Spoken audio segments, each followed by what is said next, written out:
This session is part of a webinar series which aims to assist researchers, librarians, and institutions in the adoption of digital tools and persistent identifiers for a significant increase of research discoverability globally and to increase efficiency in scholarly workflows.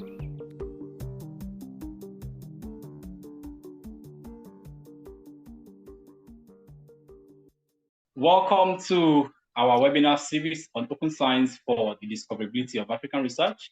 My name is Ebuka Izike, Project Manager at AfricaCarve. So for those of us who are just hearing about AfricaCarve, AfricaCarve is a community-led digital archive for African research communication. And by enhancing the visibility of African research, we enable discoverability and collaboration opportunities for African scientists on the continent, as well as globally.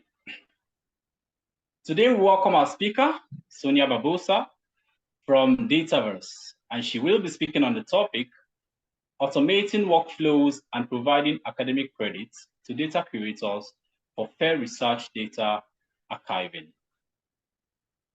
Before we listen to what she has for us today, here is a little about our guest. Sonia Barbosa is the Associate Director of Dataverse Support, Data Curation, and the Murray Archive. She is a passionate advocate for open research data and serves as a key figure at Dataverse, which is a renowned web-based repository dedicated to enabling researchers to share, preserve, cite, explore, and analyze research data. With a robust background in data management and a commitment to advancing open science principles, Sonia plays a pivotal role in fostering collaborative and transparent research practices globally. Her efforts at Dataverse exemplify her dedication to empowering researchers and institutions to maximize the impact and accessibility of their data. Once again, thank you all for joining us today. And now over to our speaker, Sonia Barbosa. You're welcome. Thank you for that introduction. Very nice to meet all of you and welcome. I hope that this talk is going to be well received, and I look forward to all of the questions. So let's go right ahead into the agenda.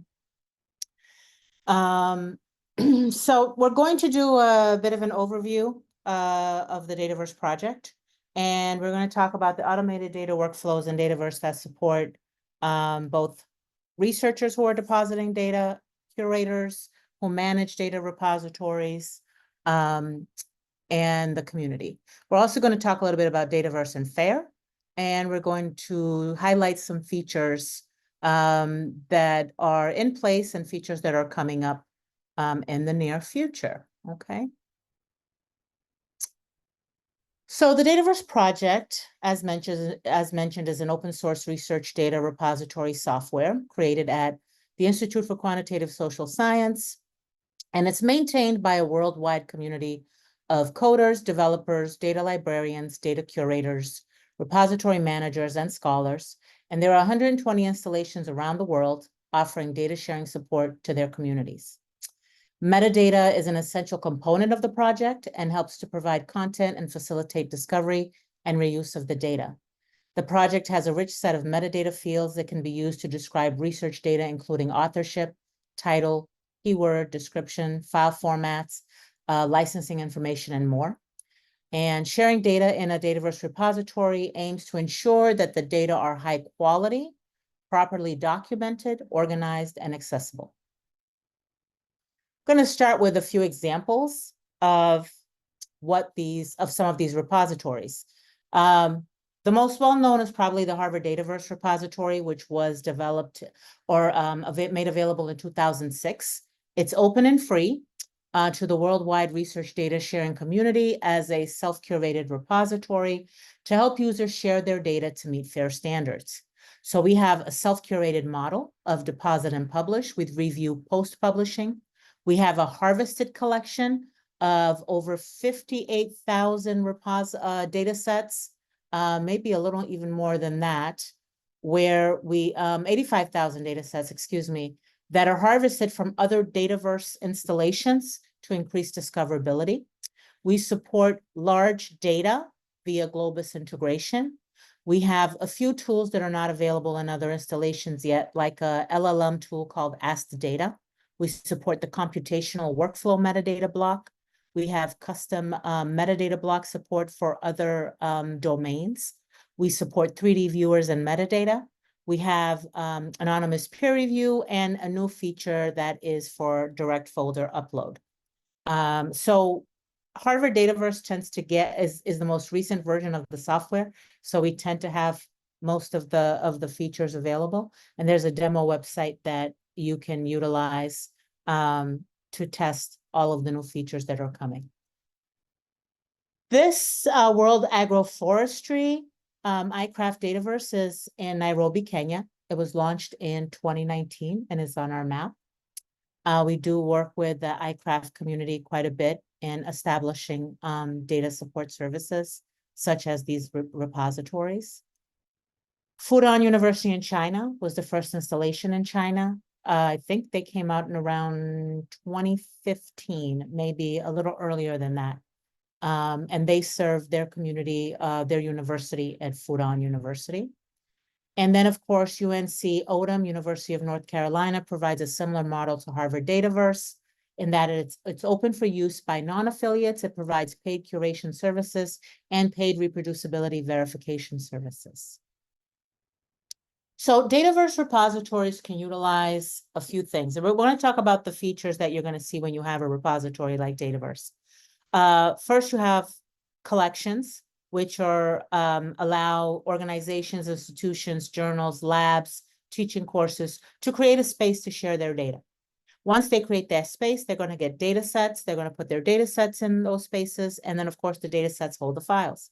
So we're going to talk about how all of this works. So when you have Dataverse repositories can utilize multiple login options, as you can see on the screen, including Shibboleth, GitHub, and Orchid. To use Shibboleth as an authentication, organizations and institutions should register with incommon.org. InCommon provides integrated service and software solutions to address single sign-on, access to cloud and local services, and seamless global collaboration for students, faculty, staff, and researchers. Okay, so there's a number of ways when you have a repository to set up sign-in for your community. And of course, as I mentioned, users of Dataverse-supported repositories create their own project spaces called collections. These collections are customized with metadata, facets, and logos to support the research community. All right, so that's what you're seeing an example of in front of you. Collection spaces get quite a lot of features, including guest books, templates, permissions, and those are all things that increase the discoverability of your data and also increase the capacity to manage the workflow of your space. And we'll see some examples of those as we go along. So the Dataverse project, when it comes to data sets, they're compliant in using standard compliant metadata to ensure that installation metadata can be mapped easily to standard metadata schemas, numerous schemas, and be exported into JSON, which is the XML for tabular file metadata for preservation and interoperability. Data sets are deposited within your personal collection spaces and are supported by files, metadata, terms, and licensing and versioning. All data sets get a standard citation and DOI, as you can see what's provided in the screenshots for you. There are over 100 metadata fields to choose from to help describe your research project. Dataverse requires 4 metadata fields to help build your citation and describe your data set: project title, author, contact, subject, and then, of course, repositories on their own can require things like the project description, and authors can add their affiliated identifier schema to the dataset metadata author field. As a curator of a dataset, if you're adding a dataset on behalf of someone to a repository, your name shows up as the depositor of the data. So as a curator, you're also getting credit because you are depositing the data and your name automatically shows up when you're logged into the system, adding data on behalf of another user. Data sets also come with a private URL feature that allows authors to share their content prior to publishing, and a guestbook feature to collect information on how your data are being used by others. Anonymous peer review and multiple license support will be added to the Harvard Dataverse this year, but multiple license support is actually there already. Anonymous peer review is being tested on our system and is also already being utilized by other repositories that are based on Dataverse. So when it comes to files, files must exist within a data set. So all file types are supported with additional metadata extraction and data analysis and visualization support for tabular data files, as you see here. Included are some images of the features currently available in the Dataverse software, including file level access restrictions via embargo and restriction features, data analysis and visualization options, metrics, and linking to other author IDs, research IDs for proper credit. Permission and access control exists at all levels discussed today, the collection, the data set, and the file level. So the Harvard Dataverse requires, we're talking a little bit more about files because data sets and files are really the beef of data sharing. So the Harvard Dataverse, for example, requires data files to be deposited with all data sets. Now, each repository can choose whether they select to support supplementary documents, articles. We require, at the Harvard Dataverse repository, as an example, we require data files. You can't put in an article or supplemental documents without a data file. All file types are supported with additional metadata extraction and data analysis and visualization support for the tabular files. So here you're looking at an image for visualization and analysis, okay? Permission and access control exists at all these levels. Just want to make sure I didn't miss anything. And we're going to be talking more in depth about some of these features. So there's a lot of integrated tools that allow the visualization and analysis of files. And these files right here are not requiring additional user permission. The files in the previous screen that I showed you were restricted for access. When files are restricted for access, you can't do anything until you have access to the files. But open files, you're able to use the Data Explorer tool directly on the Dataverse installation that you have to do an analysis and use our LLM AI tool. So here's the actual, the LLM tool that we have, and it's only available right now in the Harvard Dataverse instance of the repositories of the software. It's called Ask the Data. It's a little chat box, and it allows you to go into a tabular file and ask it a question about the file. And it'll give you an answer. And this also provides, you can ask questions in multiple languages, and it'll give you your answer in multiple languages as well. So, want to talk about some initiatives that are going on to improve Dataverse, the software. So as part of a National Institute of Health Generalist Repository Ecosystem Initiative, Dataverse is working with 6 other generalist repositories around the world. We're developing support for data sets by integrating with Globus for large data support. There is a Globus large data support working group that is managed out of my office. So if anybody's interested in joining that, you just let us know and we will add you to that community. We've already started supporting some large data in the 10 to 700 terabyte size range. There's a demo available that you can link through on this slide. We're also working on more remote data support for trusted remote storage options and incorporating flexible biomedical metadata support. So this NIH initiative is really to support biomedical data, but all of the tools that we're building is going to support any community of data that needs it. At the file level, we're going to have support for code files via additional metadata and tools to support sensitive data sharing. And I do have a slide to talk about OpenDP, which is going to allow sensitive data sharing using differential privacy. And we're going to have a list of supported features provided. But as you can see, there's no APIs, interoperability, UX, UI enhancements, additional curation services, metadata harvesting, and a lot of training and outreach. So automated data workflows in the Harvard Dataverse software. So we've talked about collections, data sets, and files. As a repository manager and as a person who has a collection in any repository, as a user of a repository, there's numerous workflows that will support your data sharing needs.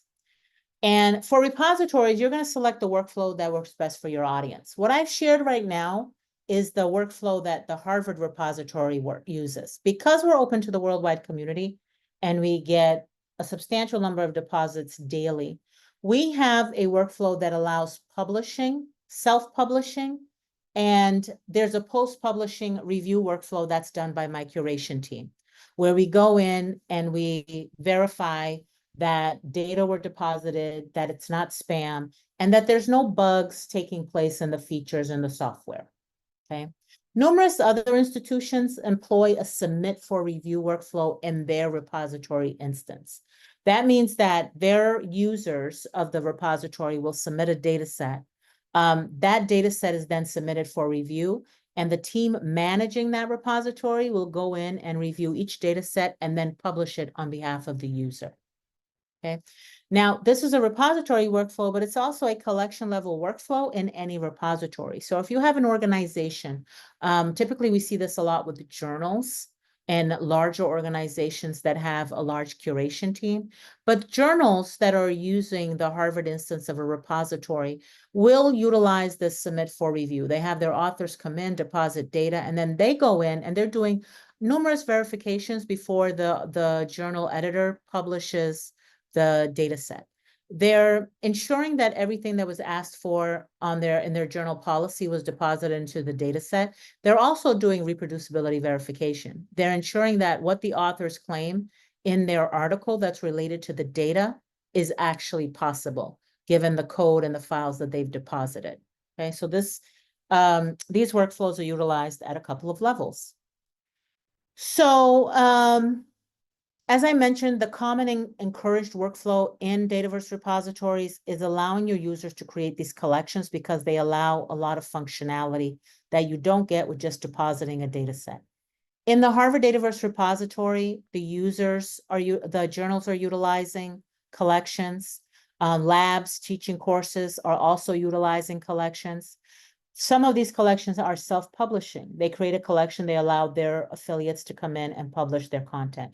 Others, like the American Political Science Review Journal, has this reproducibility verification workflow and also the submit for review workflow that I mentioned earlier. Data depositors have access to file level managed access workflows at several levels. This is one data set employing a number of managed access features. The files are restricted, as you can see by the red locks next to the data file names. All restricted access deposits must have information on how to request access to reuse the data, because Dataverse is made to move your data towards FAIR.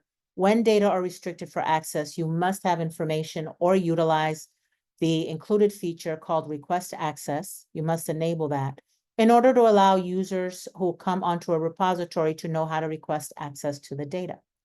They're also utilizing additional terms of use for their data and a guest book. This is a more complicated data set, but it's a data set where the owners are reviewing all of the deposits for access to the data. They use the Harvard repository, and they can set up their workflow on their own with these additional terms that we help them to develop to manage this rather sensitive data. It's de-identified, but they still want to know who's using it and what purposes they plan to use the data for, and they want to manage that workflow. IFPRI, on the other hand, utilizes embargoes. IFPRI is the International Food Policy Research Institute. They have restricted access files. They also have embargoed files. Embargoes is a feature, so you turn it on for your data sets, and it's mentioned in several spaces in your collection when you come in so that people can see what's embargoed. And the embargo comes with a date where the file will then become available. They have also utilized additional terms of use, and they also utilize a guest book. So there's numerous features for managed control available with the repository. So there are a couple of curation tools available as well for integrations with the Dataverse software. One tool provides communication with authors and updates to the status of a data set. So that's what you see on the left-hand side, right? If I'm managing a collection, whether I'm a curator in a repository or I'm a collection administrator, like a journal administrator, and I need to give my author an update on what's going on with their data set, or my depositor an update, then I can use this tool. The other tool is the Turbo Curator. It's an interactive tool developed by the Institute for Quantitative Social Science, ICPSR, in Michigan, to help researchers deposit data into repositories. It uses AI to generate recommendations for data elements like keywords and research titles, and it can help make data more reusable and easier to find. Turbo Curator can also help data depositors improve the quality of their metadata before publication. Right, the Dataverse project and FAIR. So in 2016, the FAIR Guiding Principles for Scientific Data Management and Stewardship were published in Scientific Data. The authors intended to provide guidelines to improve findability, accessibility, interoperability, and reusability of digital assets. And in the previous slides, I've given you some examples of that.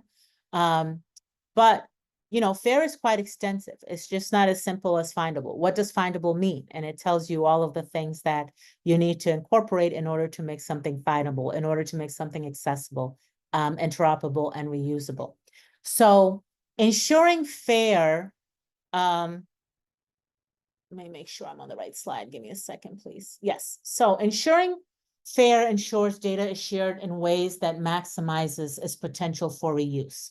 So FAIR is the responsibility of the researcher and the organization, as well as the repository. So the Dataverse software gives you all of the features and tools to use to increase the fairness of your deposit and of your repository. It makes data findable and discoverable with metadata, the persistent identifiers. It has connections to searchable resources, accessibility that is open and yet free, and allows for authorization and authentication when needed. The interoperability for analysis, storage, and processing. And data are reusable because they're well described for use in multiple ways, including the licensing and including the interoperable tools that allow someone to analyze the tool directly in a Dataverse supported repository if they don't have a software, for example, to analyze a data set that's in SPSS or a data cell that's in Stata. So the Dataverse infrastructure supports the data, metadata, and tools needed to support these principles. I've given you some examples of the citation with the DOI and also of the multiple license support to improve reusability of the data and accessibility. So to give you an example of the reusability, in 2016, at least the Harvard repository at that time started minting DOIs with DataCite. And reuse of data in the Harvard Dataverse is supported by standard citations and DOI. DOIs assigned at the data set level, and we also have an option for DOIs assigned at the file level. So the DataCite API supports more dataset metadata fields to increase discoverability of datasets in Dataverse, like description, author affiliation, author identifier, ORCID identifiers, which helps with the researcher and disambiguation, and ROR. We've just established support for ROR, and that's forthcoming as part of our collaboration and co-opetition with the NIH Generalist Repository Ecosystem Initiative. But just to give you an example of data reuse and how DOIs assist with this and how the Harvard Dataverse repository infrastructure supports with this. The Dataverse itself supports more than DOIs. It also provides support for handles, and there's going to be multiple PID support in the next year or so. So to highlight some features, because of the time mostly. So as a developer, coder, and then for the curators, there's a lot of external tools that are supported by and that integrate with the Dataverse software. We have Data Explorer, Wholetail. Data Explorer is a visualization analysis tool. Wholetail provides reproducibility verification. There's a Binder, file previewers, data curation tool, Ask the Data, which is the LLM, the Turbo Curator, Jupyter Hub, 3D viewers. So there's also support for Dataverse in Docker. There's an API guide. There's a lot of integration such as GitHub, Dropbox, OSF, RSpace, open journal systems, and right now we're also looking to integrate with Editorial Manager, RedCap, iRods, Globus. And there's also support for Dataverse and containers. So for developers and coders, those are the kind of information that you're likely interested in to help you determine the best way to support a installation. Now, Make Data Count is one of our big initiatives. And it's especially big initiative within these generalist repositories that I spoke about, which is the Nodo, Dryad, Vivly, Figshare, Mendeley, Open Science Framework, and Dataverse. So Make Data Count is a collaborative effort aimed at promoting and developing standards for data metrics. It continues to advocate for the importance of data metrics and research assessment and to foster a culture of data sharing and recognition. DataCite has been a consistent collaborator within the Make Data Count community for years. And DataCite also led technical development efforts related to the usage tracker tool and the data citation corpus. Make Data Count's tools, standards, and resources are freely available to the community, and there's no charge to access and utilize it. So that's one of the features that you would be looking at when you run a repository. And then we have OpenDP, which I talked about a little bit earlier. OpenDP is a tool to support sensitive data. It's a community effort to build a trustworthy suite of open source tools for enabling privacy protective analysis of sensitive personal data. And it's focused on a library of algorithms for generating differential privacy statistical releases of data. Their target use cases are to enable government, industry, and academic institutions to safely and confidently share sensitive data to support scientifically oriented research and exploration in the public interest. And as part of our efforts with the Generalist Repository Ecosystem Initiative, the Harvard Dataverse repository is one of the repositories that's going to be enabling OpenDP. All right, so we have some new and upcoming features that you guys might be interested in. I mentioned Ask the Data, which is the natural language interface, the LLM that I showed you, and it's only available on the Harvard Dataverse repository. I don't believe any of the other 120 repositories are using it yet. It has a devoted GitHub space where you can leave questions and bugs and enhancements to help develop the tool. Croissant, support for machine learning AI ready data sets using the Croissant standard, large data services, which are support for data sets over 2.5 terabytes. You can actually use it for data sets that are also a little smaller than that. It depends on what your repository can support. The Harvard repository is endowed and we can support pretty large data. But remember that sharing data is not just about putting data up on a repository. Your users also have to be able to download that data. And normally users can't download 2.5 terabytes of data at once onto their laptop. So Globus serves as an interface for access and allowing such large files to be downloaded and usable, not just stored and available on a screen. There's search and facet by license, which is a new ability to search and facet by licenses in a repository. There's a new contributor guide. And then, of course, forthcoming, we have support for traditional knowledge labels, which will hopefully include notices at some point. That's for indigenous data support, new data set types for software, so support for software computational workflows and new types of data sets. We have a Dataverse market coming, which is centralized location for simple setup of configurable plugins, such as exporters, external tools, and of course, Dataverse Metrics Hub, which is a new service providing metrics about the Dataverse project, the Harvard Dataverse repository, and the Dataverse network via APIs. So I wanted to mention all of the upcoming tools, but there's a link here in this slide that goes to all of our features. We have all these new features in the back end that are not listed here, but these are the general features that are supported. Now, the user management, the branding, the direct uploads for larger data, exporting data and bag it, FITS files, metadata support, embargoes, custom licenses. So there's quite a range of features that are supported. And I'm not going to go too much longer, mostly because of time. So I want to say thank you. And I've listed some resources here for you. The Dataverse project, the Dataverse repository, integrating Dataverse with DSpace. We've created some new integrations with Core Notify and OSF, the guide, GitHub, and of course our Google community, which you should feel free to join because there's a lot of discussion around curation and features and tools across the community in our Dataverse Google. So I'm going to stop sharing. I'm going to stop here, basically. All right. Thank you very much, Sonia, for that wonderful presentation. And we are so happy to have heard all that Dataverse is doing to help promote research and then data. All right. So now is the session where we go into questions and answers.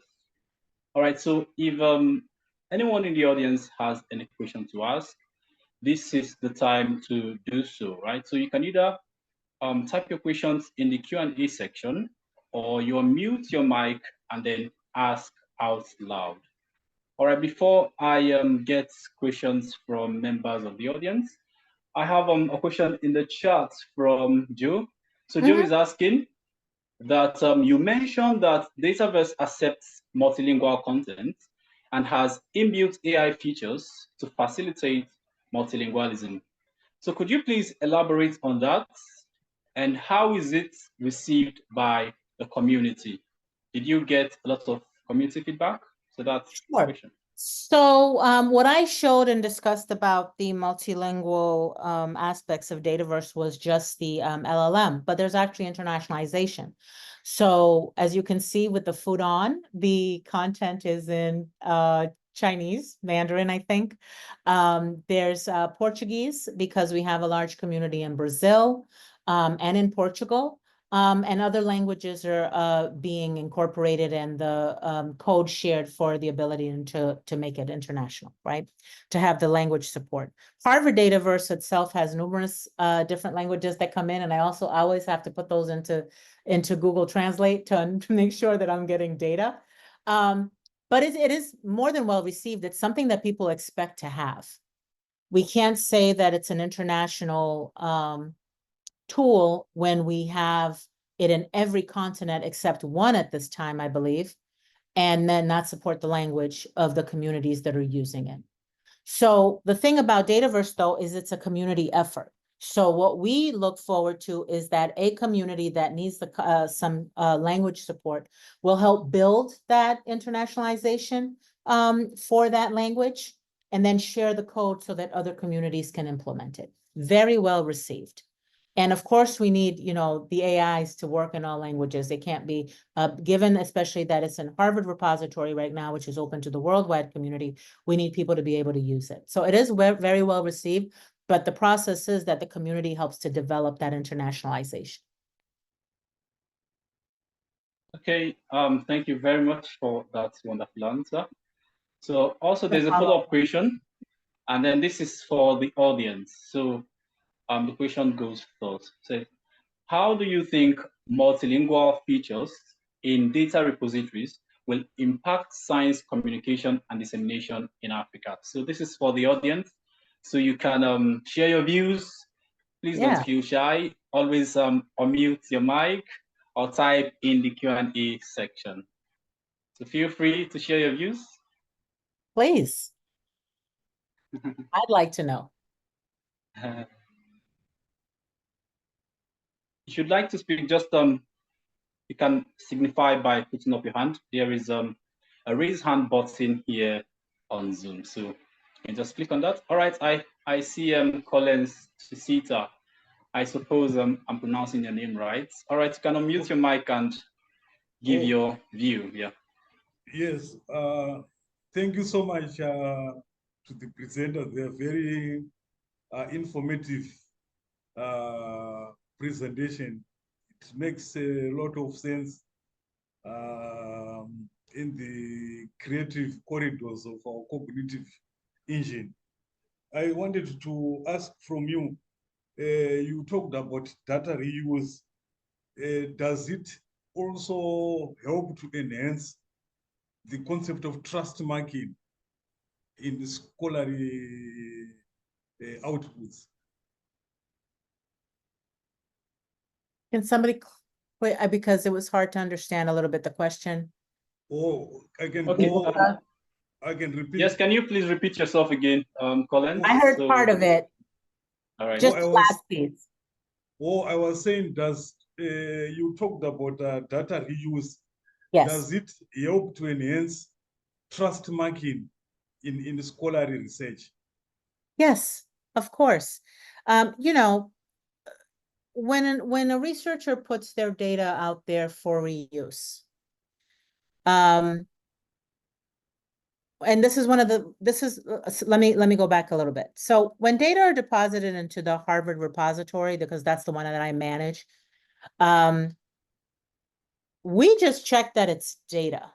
We don't validate your results. Journals will collaborate with other groups, like journals using the Harvard repository will collaborate with groups like Wholesale, Code Ocean, University of North Carolina curation team to do reproducibility verification. We ourselves don't do reproducibility verification. We look at your data. We ensure that it's data by taking a random look at what you're providing, but we rely on your data being reused to verify that your data are accurate. We rely on other researchers in your discipline who are interested in your data as a researcher to say, this is good data, or this data is not reproducible. They shared content, it's not reproducible. But as a researcher, when you're sharing your content, you're saying to the community, I trust that I did good research. I trust that those who use my research can reproduce my findings. And I trust that I'm getting feedback from my community of users on better methods, better analysis, better development of measures, better development of research intake. However you want to see it, it's building a collaboration with your community in whatever field you're in when you share data, and it's improving the ability of trust within your community, right?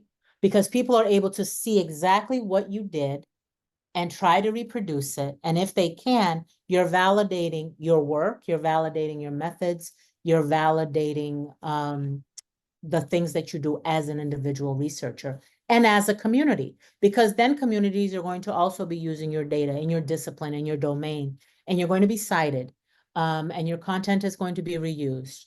And that's where trust comes from, is somebody saying, you know, I trust the information that was provided in this project to build my own project. And that's how research moves forward. People can't start from scratch every time. We would never build, we would never continue to improve on research if people are not utilizing what's already there. Oh, thank you so much. I think is there another Thank question? you. Thank you very much, Sonia. All right. In the Q&A section, I saw Annie just dropped something. She said the subject matter experts verified the reproducibility and validity. Annie, would you be willing to unmute and elaborate more on what you just pointed out? Yeah, me? Is it Annie, or is that a Annie, question? I think she was just trying to like make a comment. Okay, but I'm going to comment on that. Okay, all right. So on this, yes, subject matter experts, but it doesn't have to be subject matter experts. The way reproducibility verification is done right now is you have curators who look at data sets that are deposited by authors within journal collections, say in the Harvard repository. You have Code Ocean, you have Hotel, you have curators from another organization that provides this service. And they're not subject matter experts, but they're the experts in reproducibility. And what they're expecting is that authors have provided all of the files, including the code, the README file, that will allow somebody to reproduce and validate the results that they have in the article tied to the data. So, you know, it's not always subject matters per se, but people who are very good at reproducibility verification. That's what they do. You would be surprised how much content gets deposited, or maybe you won't be surprised by how much content gets deposited, saying it's reproducible and it can't be reproduced. So journals like APSR, Political Analysis, American Journal of Political Science, those are journals that utilize reproducibility verification in all of their deposits and their collection spaces in Harvard repository. And your data set doesn't get published unless you pass reproducibility verification process. And then all of the files related to that reproducibility verification are deposited back into that data set in Harvard Dataverse. So in the Harvard Dataverse repository. So in political analysis, in the Political Analysis Journal, Code Ocean does that reproducibility verification, and then they put all that content about the reproducibility back into that data set before that data set is published in the repository. Thank you very much. Thank you very much. Do we have any other question from the audience? I don't think there is any, but I have one for you, Sonia. Yes. Even as we begin to round up. All right, my question is this. I looked at the Dataverse website, and where the map was illustrating the number of Dataverse repositories that have been installed around the world, I discovered we just have like about 2 just in Africa, right? So what plans do you have? Yes. One of them, because one of them, if you click on it, is actually being worked on by my team. It's in Botswana, and it's an HIV/AIDS research center that's tied to the Harvard School of Public Health, and they have a lot of sensitive data that they want to share. So they're waiting on the OpenDP tool, and so even though they're on the map, you'll notice that if you click on it, you can't get to it. But go ahead. Okay, I just wanted to say, okay, what are you doing to like have more of these repositories installed in Africa as against, because if you look at what we have against other parts of the world, there are more in Europe, more in the Americas and other parts of the world, but then we have just this few in Africa. What are you doing to install more? Yeah, that's the question. We're trying, we're really trying to get the community to install. So, you know, we have an outreach initiative that we've had forever. We travel to the conferences that are hosted in Africa. We do things like this with the webinars. And Joe said you guys are going to help. Part of what I've heard in my collaborations and my trainings and outreach with groups in Africa is that they require a lot of discussions with their universities and their organizations to get on board to support the initiative of open science and data sharing. It's not unlike any other community. All the communities started that way. You know, most of our installations were in the United States early on, and you know, we slowly expanded to other countries. United States and Europe, probably, and Fudan and China were probably the first ones, but it doesn't move fast. I mean, this project started in the late 1990s, early 2000s. 2006 is when the Harvard repository went public, and then the software was available for others to use. And it's now 2024. And if you look around the other continents outside of the United States and Europe, a lot of the other continents are also not that far out with having a lot of installations, right? Brazil is moving forward quickly because they are building a consortium, and they were able to get their government and their organizations involved and supporting open science initiatives, such as having a repository for data sharing. Canada has a huge consortium. Their One Borealis consortium supports over 170 organizations.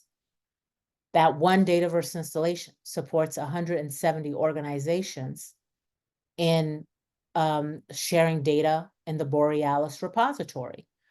So I think, I always tell people, if you want to get moving, you need to start. Put a repository in place and start. When we started the Harvard repository, it was a lot of hand-holding and a lot of work. I remember because I did a lot of that. I did a lot of the curation myself and reaching out to scholars and saying, can I bring your data on here? We'll do the work for you. And then you can manage it later. But it takes a lot of time to build. So I think continuing these conversations, but continuing them at a better pace, not every once in a long while do we interact with your group. And having your group also join the communities, the GitHub, the Dataverse Google community, discussing your needs, having an organization put up a repository. And actually, I'm going to stop there because I think, Joe, do you want to talk about the MVP at all while we're here? Yeah, I mean, it's gonna come. It's just a question of like putting me on the spot. Thank you. Sorry, but I don't want to take up the time if you have something to show. No, I don't have something to show Oh. just yet, but just watch the space or cannot. I'm sorry for the bark. The excitement is shared in the room. Yeah. So thank you very much, Sonia. Thank you, Joe. And I can see, okay, but from the Q&A section, Annie has been making a lot of comments, and it shows, of course, that Sonia has done justice by answering her questions or her comments or making an addition to her comments. So let me just give one more opportunity to Annie. Annie, would you like to share or make any other addition to what Sonia said? If not, I can just go ahead and ask Maria Kutera, because I see she's also here as one of our attendees. So Maria, would you like to share or make any comments? Just wait a second. Annie is here with us. All right. Annie, please. Annie, would you like to speak? All right. Can you hear me? Yes, we can. Oh, okay. Sorry. Yeah, no, I just want to say fantastic discussion. And, you know, when the first person asked the question about who, you know, was verifying the data, I really thought it was typically subject matter experts. So I just really appreciated that clarification there. It is everybody. Exciting stuff. Right. Yeah. It's everybody. Yeah. You know, one of the things about reproducibility verification that you have to remember is requiring reproducibility verification slows down the process of publishing, which is also important for authors that are publishing their articles. Because the data set has to go through reproducibility verification, it takes time before the data set is published, and then tied to the publication gets the DOI of the data set gets the DOI of the publication that's been accepted. It takes time. So a lot of journals are not doing that, but you do have a handful of journals that think it's significantly important to do that because when subject matter experts do go in and try to reproduce data that are deposited with a title that says reproducibility data for, a lot of times they can't. And the thing is that the author is missing something. The author is missing some information in the README file. They haven't provided enough information. It's not always that there's something wrong with the data. It's that the author hasn't provided enough information in their deposit, in their data sharing deposit, to allow somebody to reproduce the data the way it should be. So the community has to weigh what they're willing to do, which is delayed publications for the satisfaction of guaranteeing reproducibility, or educating the depositors about exactly what they need to include in their deposits when they're sharing data, and doing their own reproducibility verification with their information that they're sharing to ensure that content is reproducible. in those Okay. instances anyway. All right. Thank you very much for that addition, Sonia. Sure. And All hello, right. Maria. Hi, Maria. Would you like to make any comments as regards data sharing from the point of view of Figshare?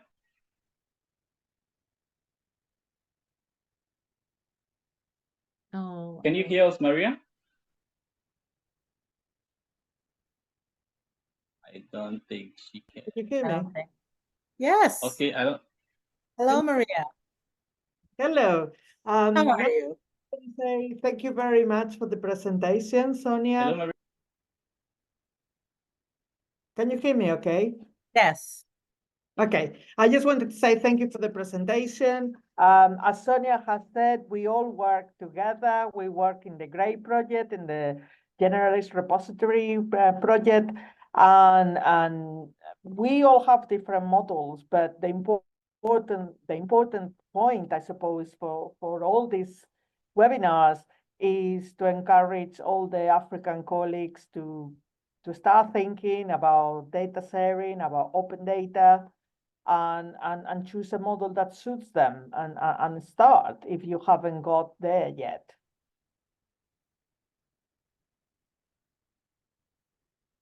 Yeah. We are all working towards the same objective at the end of the day. And as Sonia has said, we all work together. We work in collaboration, although we have different models.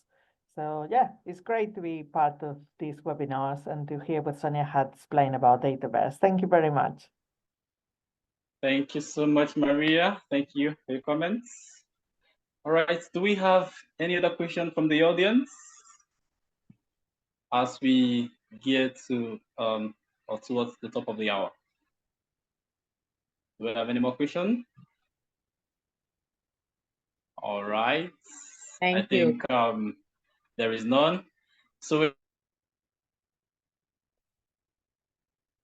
Uh-oh. in the absence of any, let me say big to one of you for joining us in this webinar session today. A big thank you to our team at Africa Archive, our team at Ubuntu Alliance.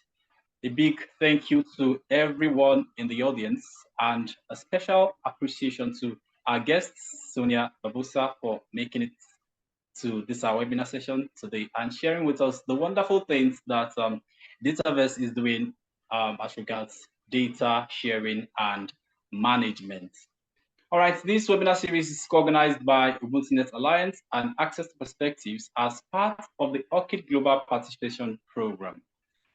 And like I said, today's speaker has been Sonia Barbosa from Dataverse. And we also have many more and exciting webinars and speakers in our subsequent sessions. Our next webinar session will be on the 5th of September, 2024 at 5 p.m. West African time, 6 p.m. Central African time, and 7 p.m. East African time with Daniela Saderi of Pre-Review as our guest. So we look forward to having each and every one of you again. And until then, have a wonderful day and bye. Thank you very much. Thank you. Bye.